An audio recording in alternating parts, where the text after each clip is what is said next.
Herkese merhaba sevgili takipçilerim. Sevda'nın Örgü Evi YouTube kanalıma hoş geldiniz. Bugün sizlere şiş, aroşalı, yollar böyle örgü anlatacağım. Battaniyeler, bebek takımları, kendinize hırkalar yapabileceğiniz çok amaçlı bir örgü. Arka yüzü bu şekilde, ön yüzü de bu şekilde değerli izleyicilerim. Böyle orta kalınlıkta ip kullandım. 3 numarada şişim var. Şimdi bugün sizlere şöyle 3 tane örneğini anlatmak istiyorum. Arada 4 tane aroşamız var. Bir de düz giden bu yolumuz var. 5 ilmek üzerinden modelimize başlayabilirsiniz. Hemen geçelim örneğimizi. Şimdi örgümüze ön yüzden başlıyorum sevgili izleyicilerim.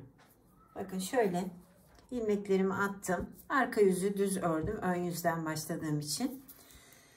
Kenar ilmeğimden sonra 4 tane ilmeğimi aroşa örüyorum. 3, 4. Sonrasında bu aradaki düz giden bu ilmeğimi bakın böyle Selanik gibi alttan alıyorum. Yine 4 tane ilmeğimi aroşa örüyorum. 3, 4. Yine aynı şekilde bakın. Buradan değil buradan örüyorum. Yine 4 tane ilmeğimi aroşa örüyorum. Bu şekilde devam ediyoruz ön yüzde. Şimdi arka yüze geldik. Arka yüzde ön yüzde 4 tane ilmeğimi aroşa örmüştüm. Şimdi 4 tane ilmeğimi düz örüyorum bakın. 3, 4. Kenar ilmeğimizden sonra buradaki bu düz olanı da ters örüyorum. Yine 4 tane ilmeğimi düz örüyorum. 3, 4. Yine ters örüyorum. Tam tersi 4 düz, 1 ters. Şimdi örgümün ön yüzüne geldim. Kenar ilmeğimden sonra bu 4 tane olan aroşamın bir tanesini aroşa örüyorum. İkisini düz örüyorum. Bakın yine dördüncüyü aroşa örüyorum. Buradaki düz giden ilmeğimi tekrar aynı Selanik örgüsü gibi böyle alttan alıyorum. Yine bir aroşa ördüm. 2 düz örüyorum. Tekrar bir aroşa ördüm. Yine aynı şekilde devam ediyorum. Bir aroşa örüyorum. 2 düz örüyorum. Bir aroşa ve kenar ilmeğiyle sıramı tamamlamış oldum. Bakın. Şimdi arka yüzüne geldik. Son sırasındayız. Görüldüğü gibi örüyorum bakın. Buradaki düz örüyorum. Şöyle 2 tane ters örüyorum. Bir düz örüyorum. Yine buradaki bu düz giden ilmeğimi ters örüyorum. Şimdi 4 tane ilmeğimizin bakın burada düz ördüm. 2 ters, bir düz. Yine buradaki ilmeğimi ters ördüm. Bir düz, 2 ters. Bir düz ve kenar ilmeğiyle sıramı tamamlamış oldum.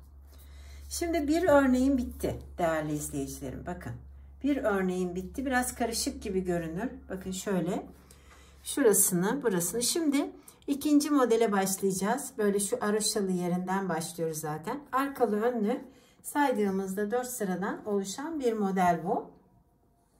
Şimdi yine ön yüzdeyim. Yine devam ediyorum bakın. Kenar ilmeğimden sonra 4 tane ilmeğimi ön yüzde aroşa örüyorum. 4. Sonrasında aynı şekilde bakın bu ilmeğin alt ucundan çıkartıyorum. Yine 4 tane ilmeğimi aroşa örüyorum. Yine aynı şekilde bakın şuradan alıyorum. Birinci sırası örgümün bu şekilde. Biraz belli olmaya başladı. Şimdi arka yüze geldik. Arka yüzde de kenar ilmeğimizden sonra 4 tane ilmeğimizi düz örüyorum. 3, 4. Sonrasında bakın şu düz giden yeri ters örüyorum.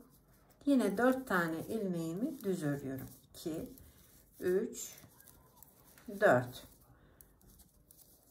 Yine 4 tane düz örüyorum. 3, 4 ve kenar ilmeğiyle sıramı tamamlamış oldum. Şimdi örgümün yine ön yüzüne geldim. 3. sırasına. Bakın burada 4 tane araşör var. Birini araş ördüm. İkisini düz örüyorum. Ve dördüncüsünü yine araş örüyorum.